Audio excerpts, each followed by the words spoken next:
things to make it seem as though the case was not fairly tried, they themselves will answer to that. If not in this light, certainly in the next. The evidence was pellucid and clear. And where it was lacking, that was also evident. The matter is still sub judice in respect of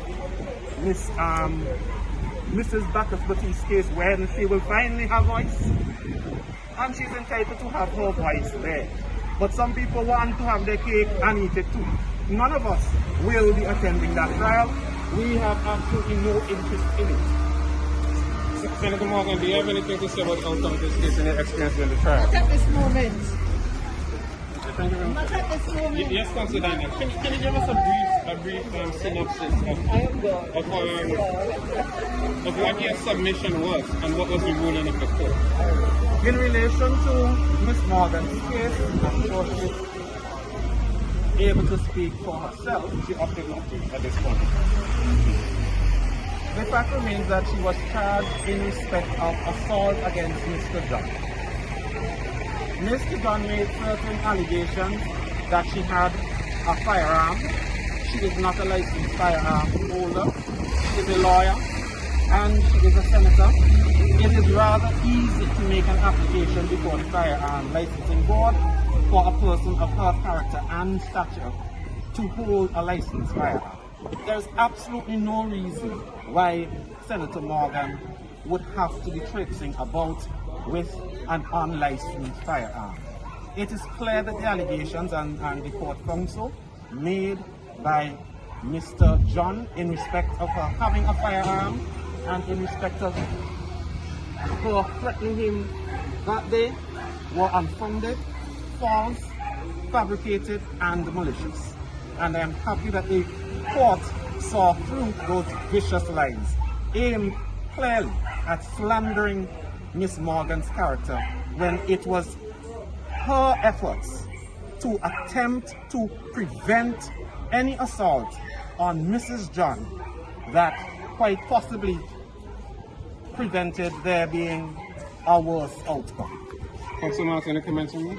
Well, just to say that I'm happy that it's finally over, and I think that the evidence in the matter spoke for itself, and the lack of evidence also spoke volumes too as well. You see, the focus from the beginning, from the time this matter came before the court, there's been a lot of politics involved in the matter rather than truth and fact. Causes have lost and understandably so, because they've been misguided by persons with political motives who are looking for some political relevance and using the situation to their advantage. This was always about domestic abuse. And what I hope we learn from this is that the police should respond more quickly when they have reports of domestic abuse. That is the genesis of this matter. That is why these people had to intervene.